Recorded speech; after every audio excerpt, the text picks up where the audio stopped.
Untuk mengetahui selengkapnya soal penangkapan dua kapal asing yang mencuri pasir di Laut Indonesia, kita akan berbincang dengan Dirjen Pengawasan Sumber Daya Kelautan dan Perikanan Kementerian Kelautan dan Perikanan, Pung Nugroho Saksono. Selamat malam, Pak Pung.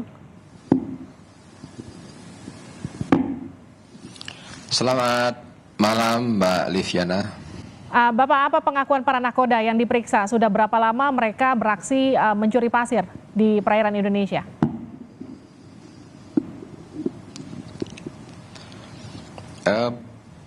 Terima kasih, selamat malam pemirsa. Jadi setelah kami lakukan penghentian, setelah kami lakukan pemeriksaan dari kedua nakoda kapal tersebut, mereka mengakui bahwa apa yang dilakukan itu sudah berbulan-bulan bahkan tahunan, Mbak.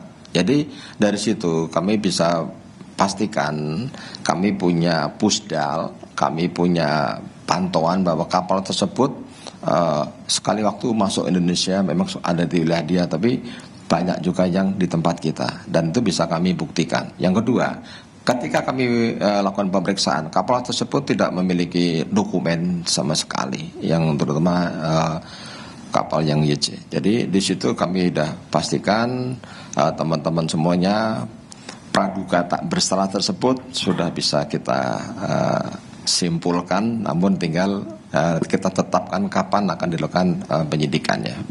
Pak Ipung, berbulan-bulan atau bahkan tadi Anda sempat katakan ada yang beroperasi bertahun-tahun tapi tidak terendus sebelumnya dan tidak ada upaya pemeriksaan atau bahkan penangkapan. Kenapa bisa selicin itu operasi mereka? Modusnya seperti apa?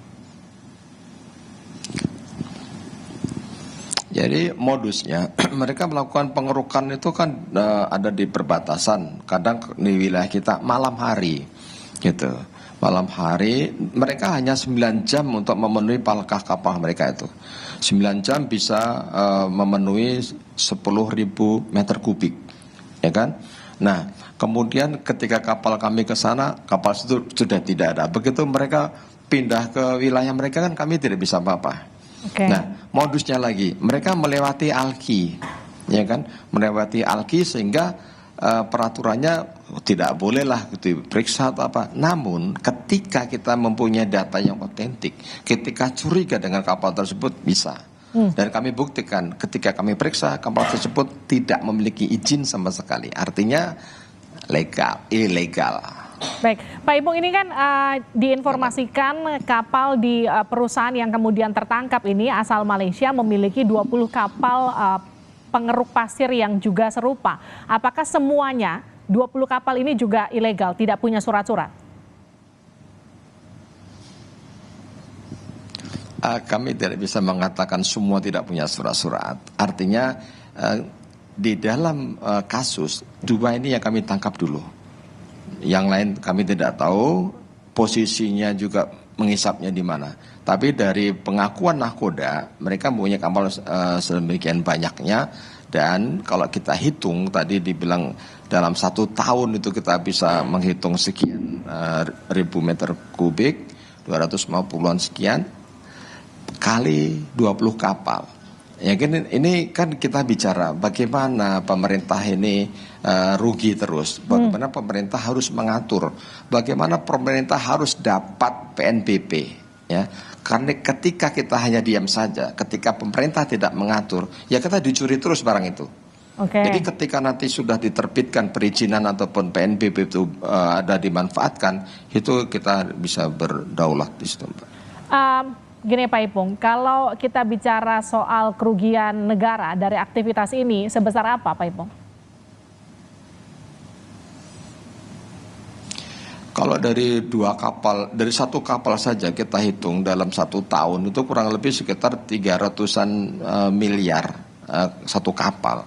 Bisa dibayangkan 2 kapal. Terus 20 kapal, dan itu hanya pasirnya, belum ekologi. Ketika bicara ekologi lebih besar lagi, kerusakan lingkungan itu tidak bisa dihitung dengan nilai kecil, Mbak. Ya. Pak Ipung, kita punya semacam alat pendeteksi sonar begitu untuk mendeteksi kapal-kapal ketika melakukan penjagaan, Pak? Punya. Kita punya pusdal, kita punya command center, kami 24 jam bisa memantau keberadaan kapal-kapal di atas laut yang menggunakan ICE, ya. Jadi mereka menggunakan ICE dalam hal ini, Mbak. Nah, itu bisa kami lakukan pemantauan. Dan kita juga tidak berdiri sendiri, ada teman-teman aparat lain, Angkatan Laut ada, kepolisian ada, Bea Cukai ada, Bakamla ada, dan masyarakat, BIN, kita libatkan semua, Mbak. Lalu setelah, artinya gini, ketika semua sudah dilibatkan, alat kita canggih untuk mendeteksi, kita sekarang faktanya lagi kecolongan, upaya pencegahan ke depannya akan seperti apa, Pak?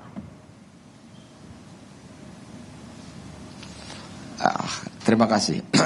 Kami sampaikan upaya ke depan kita pasti akan lebih rutin lagi melakukan penjagaan perairan kita. Pasti aparat yang lain juga tidak akan tinggal diam.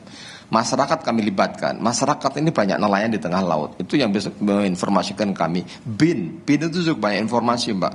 Ibarat kita belanja di supermarket, mau belanja informasi apa aja di BIN ada. Kita belanja tentang kapal pasir, BIN punya. Jadi itulah kontribusi teman-teman aparat yang lain itu sangat kami butuhkan. Pak Ipong, ini pertanyaan terakhir untuk Anda. 20 tahun kita itu kan melarang ekspor pasir, tapi kemudian sekarang sudah ada Permendak yang kemudian nanti akan melegalkan ekspor pasir ke luar negeri.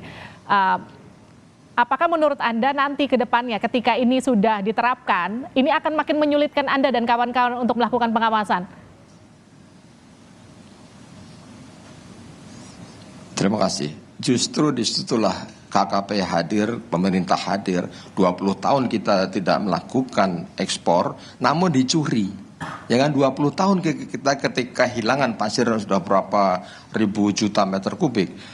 Negara tidak dapat apa-apa. Negara tidak ada PNBP sama sekali. Dengan hadirnya peraturan pemerintah ini, negara memastikan nanti akan ada pemasukan. Bahkan hitung-hitungannya sampai 63 triliun, Mbak. Potensi yang ada itu kalau kita kelola dengan sungguh-sungguh dan pengawasannya melibatkan seluruh aparat yang ada, masyarakat yang ada. Saya yakin itu bisa tuntas dalam hal ini. Artinya Permendak itu justru akan berdampak positif, bukan justru sebaliknya ya, Pak? Saya yakin pemerintah sudah dengan perhitungan yang matang, sudah dengan survei, sudah dengan hitung-hitungan yang pasti. Baik, terima kasih Pak Ipong sudah bergabung bersama kami di Sapa Indonesia Malam. Sehat-sehat selalu.